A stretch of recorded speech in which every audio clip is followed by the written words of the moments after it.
moving along now to discussion portion. Okay, you'll see this in your handout as well. In the challenge book, it's after the reading. It'll be after the reading activities. Okay, you've got a reading portion, all these exercises, and just at the bottom is discussion questions. Okay, so we're going to focus on how to teach this part. You may be asked to teach this part and not know what to do. Maybe we can give you some ideas. So there it is. The example I'm using today is from Summit, Book 1, Unit 2, Occupations. Occupations. Okay? Okay. I'm going to teach you something a little bit new and basic. Please take notes on this part. I'm afraid I'll confuse you. There's my friend Jeremy Harmer. Only my friend here, but he has a basic lesson plan that I found very useful. He calls it ESA. ESA. Engage, study, activate. Okay, this is kind of for a little more higher level stuff. This is not Seoil English methodology, but it's similar. But it's what he developed, ESA, engage, study, activate. And I think it's very useful for a basic lesson plan structure. Okay? What's engage? Very simply, warm up. Warm up.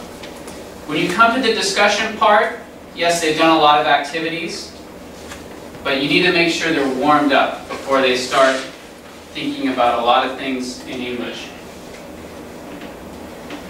So this lesson is jobs, okay? So I'm going to show you an example of a warm-up that I would do for this. Oh, look, I found this picture. Well, everyone, who can tell me, what jobs do you see in this picture? Cook? Here? Magician? No. It's a violin. Musician? What else do you see? Doctor. Doctor? Maid. Who's he? Who's he? Painter. Painter. What do you think she is? Teacher. Teacher. Good. And he's a firefighter. What do you think? She has a headset? Fitness trainer. Fitness trainer? Right, right. So I just searched jobs on the internet, found this photo. If students come in or if I'm moving to a different lesson, I want their mind to be on jobs, okay? And I want to start simple. Students always like pictures or a short video if you can, or, you know, hold up a picture, draw a picture. So this is warm-up. Whatever you want to do, simple, simple, simple. But to get their mind focused on, well, for this part, jobs. Okay?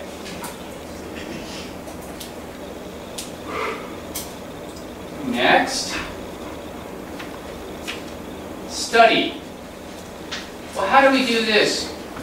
We have already learned so many things from the reading part, but you want to prepare students to give proper answers. So you may need to look at some things again. What are you going to do to prepare them? Maybe a fill-in-the-blank exercise, or if you can, a PPT, simple presentation. So study equals review. Okay? Study for this lesson equals review. Review. Students may have forgotten some things and may need a reminder. Okay? So I would do, this is an example of something I would do. Have students either write out or speak out. Oh, you know, reminding them of what these are. My mother is a housewife. Oh, okay. mother is a housewife. A housewife, what is a housewife? A housewife is a person who takes care of the house. I can't remember what it is.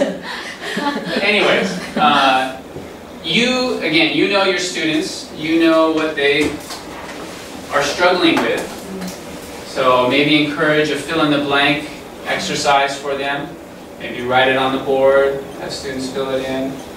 And again, they're going to be talking about real life, and the book is a little limited. So maybe if there's other vocabulary words that they learned before that you want to remind them of, maybe write them on the board or put it in your presentation with a picture or something like that. Maybe introduce new ideas. Oh, I know her father is a doctor or something like that, and it's not in this section. Maybe you want to think about adding that in your review time. This is a doctor, and what does a doctor do? Okay.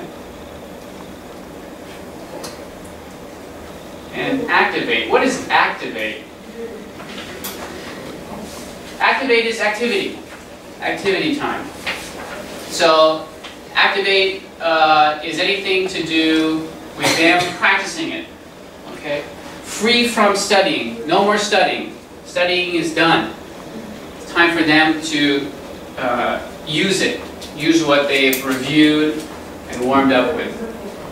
So discussion time. So you've got the question and answers on your in your book. So the best thing to do is to have them get into groups, into pairs or small groups, and interview. Okay?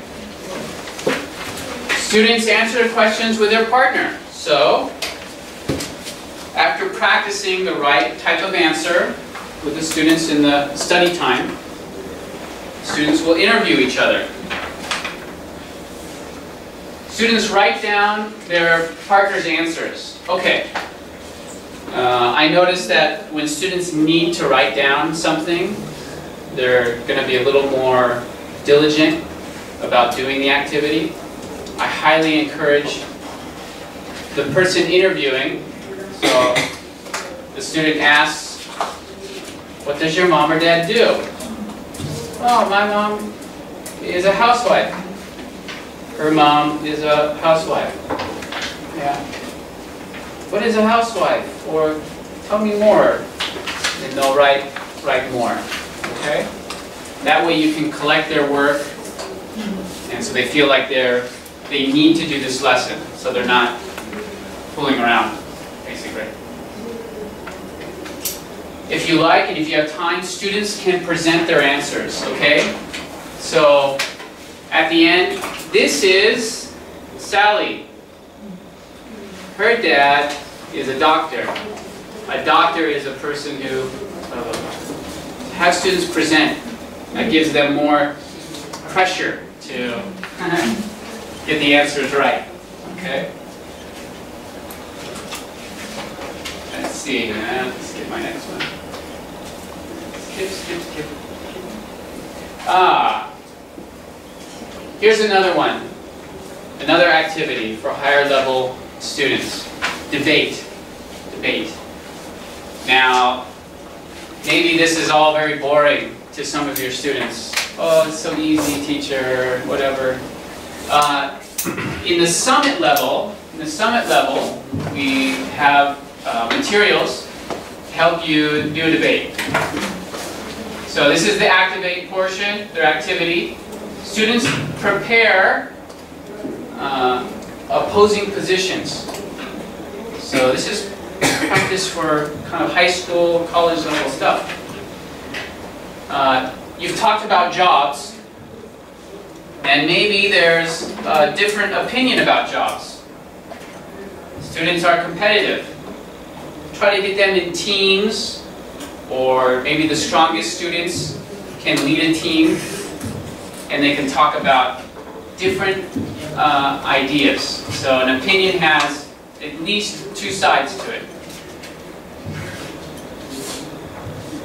set time for them to talk. Okay. On our website, we have a supplement. Okay, this is for summit level. It describes the teacher's guide for debate. So I'm not going to go into too much detail, but I'll give you an example of the jobs questions. So we've created questions that can supplement these ones. So they're extra questions. Okay.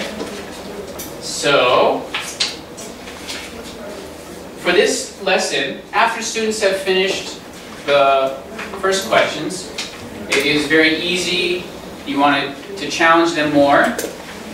You ask them, what is the best job to have? Okay. Somebody thinks this, somebody thinks that. Oh, good. Now you have a debate. Okay.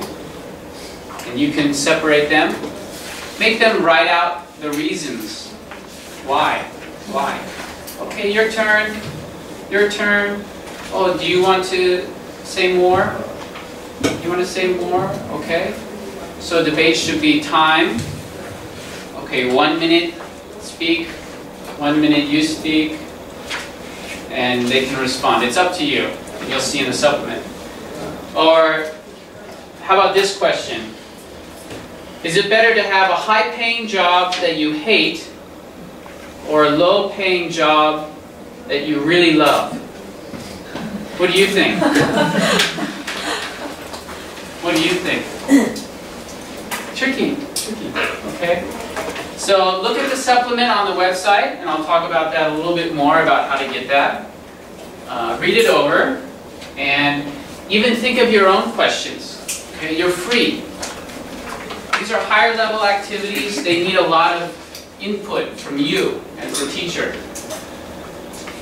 So in all of these activities, writing, storytelling, discussion, please be creative.